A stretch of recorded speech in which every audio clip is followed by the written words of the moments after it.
மதுரையை ஆண்ட காசிராசனுக்கு 22 ஆண்டுகளாக குழந்தை வரம் பெறாமல் அவருடைய மனைவி சம்பவவல்லிக்கு 22 வருஷம் கழிச்சு ஒரு குழந்தை பிறக்குது. மாலை சுற்றி பிறந்த மாளிகைக்காகாது, கொடி சுற்றி பிறந்தா கோத்திரத்துக்காகன்னு சொல்லி அவனை வந்து தூக்கி ஆளாண்டா காட்டில் விழுன்னு சொல்லிட்டு ஒரு ஏரியாவில் துரத்தி விட்டுறாங்க.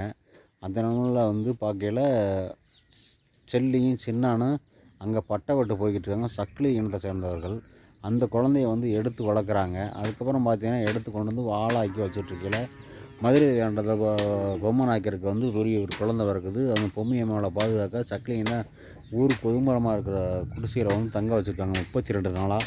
அந்த 32 நாளில் ஒரு நாள் வந்து காவல் காக்க வந்து இவர் போகிறாரு. சக்கிலின் வளர்த்த பையன் மதுரை வீரன், முத்து வீரன் சொல்லி வளர்க்குறாங்க அவர் பேர் கொண்டு. அங்கே போகையில் பார்த்தீங்கன்னா ஒரு நாள் அதிகாலை 3 மணி மழை பயங்கரமாக அடிச்சுக்கிட்டு இருக்குது. அந்த நேரத்தில் உள்ளுக்கு வந்தால் பரவாயில்லையா அப்படின்னு கேட்கவும் கசாமுசல் ஆகி போயிடுது. சரித்தே அப்படின்னு சொல்லிட்டு இதாகிடுது. அதுக்கப்புறம் பார்த்தீங்கன்னா இவங்க 2 பேரும் கிளம்புறதுக்கு ரெடி பண்ணுறாங்க.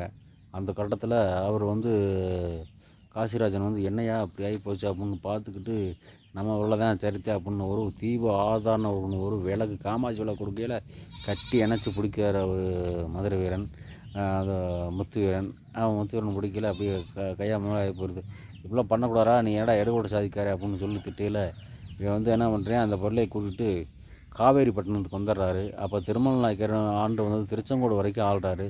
திருச்செங்கோடு வரைக்கும் ஆலையில் அந்த எல்லையில் வந்து பயங்கரமாக காவேரிப்பட்டினத்தில் பயங்கர வேலை பார்த்துக்கிட்டு இருக்காரு. இப்போ இங்கிட்டு ஒரு மன்னர் ஒருத்தன் ஆளுவமாக பண்ணுறானே, அவன் ஆறான்னு பார்க்கையில் இவன் இருந்தாயா மதுரையிலிருந்து வந்திருக்கேன், அப்போது இந்த மாதிரி பொம்மையை சரி எடுத்துகிட்டு வந்துட்டேன் அப்படி இப்படின்னு சொல்லவும் அவருக்கும் இது பண்ணுறது சரி நம்ம ஊருக்காரன் தானே, நமக்கு ஒரு ஆள் வேணும்லான்னு சொல்லிட்டு எல்லாம் பேசி கேட்டு கூட்டி போயிறாரு. அங்கே போய் மதுரையில் வச்சு பார்த்துக்கிட்டு இருக்கையில் இவருக்கும் சரி என் கூட வாடா, இனிமேல் நீ முத்து வேரி இல்லை மதுரை வேரி அப்படின்னு அவர் திருமலை நாயக்கர் தான் பேர் சொல்கிறாரு. அதுக்கப்புறம் திருமலை நாயக்கர் பேர் சொன்னதுக்கப்புறம் அங்கே போய் மதுரையில் பெரிய போர்ப்படை தளபதியாக அவர் தான் வாழ்ந்துட்டுருக்காரு. அப்போ திருமலை நாயக்கருடைய அன்பு காதலியான அந்த பொண்ணு பார்த்திங்கன்னா அந்த அம்மாவை வந்து காதல் கொள்கிறாரு. காதல் கொள்ளையில் பொருங்க அந்த அம்மா பேரை சொல்கிறேன். அந்த அம்மா பேர் வந்து பார்த்திங்கன்னா வெள்ளையம்மாவோட காதல் கொள்ளின்றிருக்கையில் இவர் வந்து இப்போ திருமலை நாயக்கர் காதல் கொண்ட மனைவியை வந்து முத்துவீரன் காதல் கொள்கிறேன்.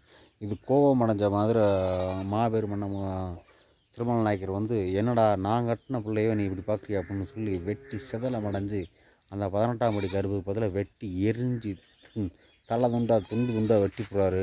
அப்போ வந்து இந்த பொண்ணு 2 பேருமே கேட்குறாங்க, ஏண்டி எனக்காக வந்தவங்க உனக்காக அப்படின்னு சொல்லி சீரழிச்சு செப்பமாக இருந்து நீ வேணால் தெய்வம் வேணால் கும்பிட்டுக்கு அப்படின்னு சொல்லிட்டுருக்காங்க.